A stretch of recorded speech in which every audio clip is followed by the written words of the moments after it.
En medio de una desaceleración económica mundial producto de una serie de acontecimientos como la guerra en Ucrania o una próxima crisis alimentaria, y eso sumado a cuestionamientos en el actual manejo político del gobierno peruano, las tasas de interés siguen subiendo y tendrán tarde o temprano un efecto en la economía de las personas.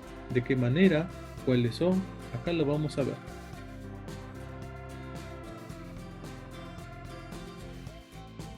Esta situación afecta a las empresas que necesitan pedir dinero prestado para llevar adelante sus inversiones, a los gobiernos que necesitan financiar el gasto público y también afecta a las personas que requieren préstamos para comprar una casa, un auto o financiar un gasto imprevisto. ¿Quién toma la decisión de subir o bajar las tasas? El Banco Central de cada país que, por lo general, funciona de manera independiente del gobierno de turno. Desde que la inflación comenzó a escalar velozmente, primero por los efectos que produjo la pandemia del COVID-19 y luego por la guerra en Ucrania, el debate se ha centrado en torno a qué tan rápido y qué tan profundo deben actuar las autoridades para bajarla. En Estados Unidos, por ejemplo, el sistema de Reserva Federal, informalmente conocida como la Fed, equivalente al Banco Central de otros países, ha sido duramente criticada por haberse tardado mucho, entre comillas, en comenzar a subir las tasas, recuerda la BBC.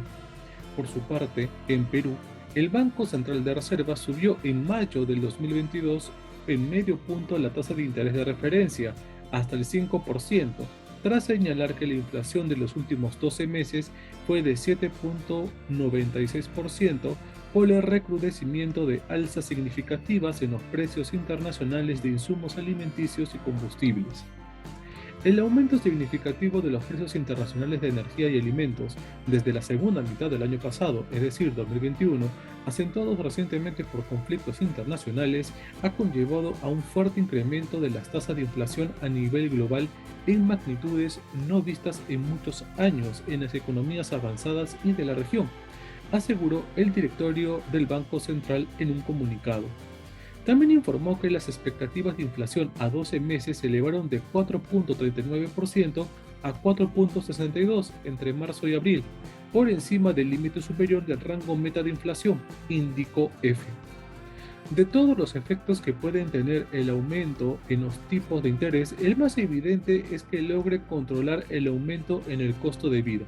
Cuando sube la tasa, en teoría, la demanda debería moderarse y eso genera menos presiones a la inflación, le dice BBC Mundo Elia Oliveros Rosen, economista senior de la división Latin America Global Economics and Research de la consultora SP Global Ratings.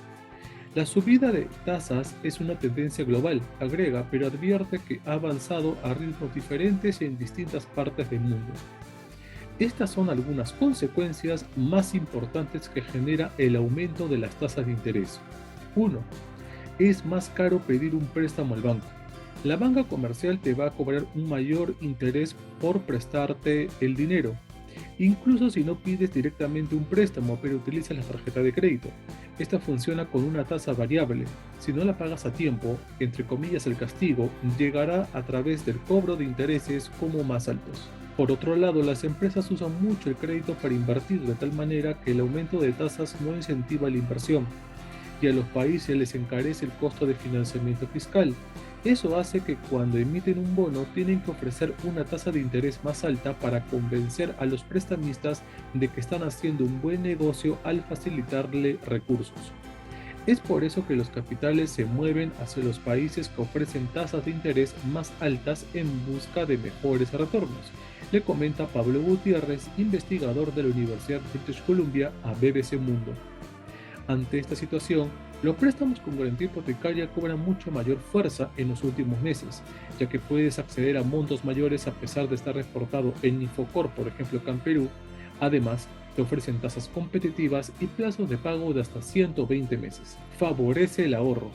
De la misma manera en que el aumento de las tasas desincentiva el consumo, favorece el ahorro. Ahorrar se vuelve más atractivo porque aumenta la rentabilidad, es decir, es más rentable tener el dinero en el banco.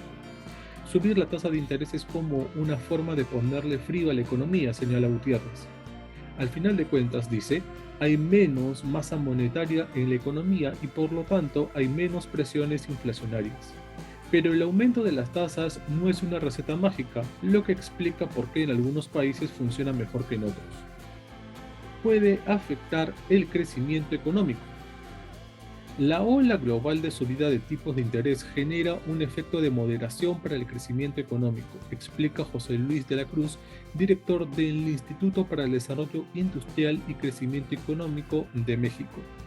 El aumento de las tasas afecta la capacidad de inversión de las empresas y la demanda por créditos de consumo en un contexto bastante complicado a nivel global. Un contexto donde hay una precaria recuperación de la economía europea, un poco de desaceleración en algunas áreas de Estados Unidos y dificultades provenientes de China, tanto por el menor crecimiento económico del gigante asiático, como por problemas ocasionados por el COVID-19, dice el economista. El mundo se dirige hacia una transición desde una economía con poco crecimiento y alta inflación a una economía que podrá contener las presiones inflacionarias en los próximos 2 o 3 años, pero con ciertas limitaciones al crecimiento, explica De la Cruz en diálogo con BBC Mundo.